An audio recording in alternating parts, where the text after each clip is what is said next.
সর্বশেষ যে লোকটা জান্নাতে যাবে তাকে আল্লাহ তাআলা জাহান্নামের আগুনে পোড়াতে পোড়াতে ছাই বানিয়ে ফেলবে।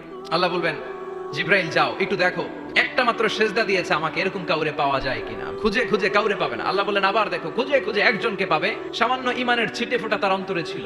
আল্লাহ বলবেন যেহেতু ছিটে ফোঁটা আছে, অনেক মায়ের খাইছে, ওকে বের করে জাহান্নাম থেকে বের করে একটা নির্ধারিত দূরত্বে রেখে দাও, রেখে দেওয়া হবে। কিন্তু জাহান্নামের আগুনের লেলিহান শিখাতে তার গা ঝলসে যাবে। সে আল্লাহর ডেকে বলবে, মাবুদ তোমার কাছে আমি কিছু চাই না, জাহান্নাম থেকে তুমি আমাকে বের করেছো, জীবন নদীর পানি তুমি আমার গায়ের মধ্যে ঢেলে দিয়েছো, আমি আবার সজীবতা ফিরে পেয়েছি, আমি তোমার কাছে জান্নাত চাই না, শুধু নিরাপদ একটা দূরত্বে আমাকে রেখে আসো, যাতে জাহান্নামের আগুন আমারে কষ্ট দিতে না পারে।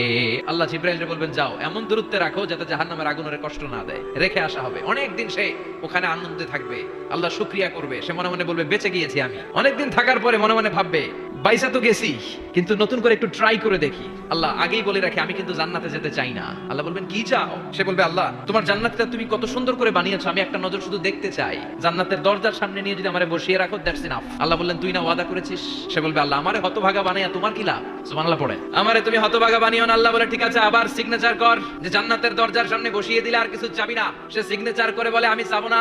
আল্লাহ বললেন জিবরাইল বেচারারে ধরে জান্নাতের গেটের সামনে বসায় দে, এবার জান্নাতের গেটের সামনে বসে বসে জান্নাতের সৌন্দর্য দেখা শুরু করবে। সুবহানাল্লাহ।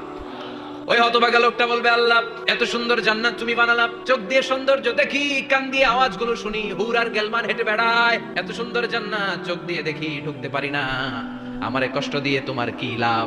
ও আল্লাহ আমারে তুমি মাফ করে দাও, জান্নাতের চিপার মধ্যে এক কর্নারে তুমি একটু আমারে জায়গা করে দাও। আল্লাহ বলবেন ওয়াই হাক ইবনা আদম, তোর ধ্বংস হোক হে আদম জাত, মা আগদারাকা, তোর চেয়ে বড় গাদ্দার আমি আমার সৃষ্টিকুলে কাউরে দেখি নাই, কারণ তুই আমার সাথে চুক্তি করিস আর চুক্তি ভঙ্গ করিস। আল্লাহর রহমতের দরিয়ায় তখন জোশ খেলে যাবে, ওর আকুতি মিনতি চাহনি আল্লাহর রহমতের দরিয়ার মধ্যে জোশ লাগিয়ে দিবে, আল্লাহর দয়া হয়ে যাবে, মায়া হয়ে যাবে।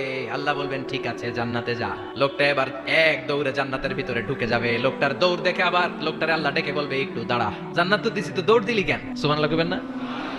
লোকটি বলবে আল্লাহ প্ল্যান তো আমি কম করি নাই, এত চেষ্টার ফলে আমি আসতে পারছি, আবার যদি তুমি বাইর করে দাও, এই জন্য এক দৌড়ে এমন সিপার মধ্যে লুকামো যাতে তুমি আমার না দেখো। আবার আল্লাহর রহমতের দরিয়ায় জোশ খেলে যাবে। আল্লাহ কাছে ডাকবে, কাছে আয়, ও গোলাম তোর কি মনে চায় আমারে বল, আজকে তুই চাইতে থাক, আমি দিতে দিতে তোর মনের সব আশা পূরণ করে দেব।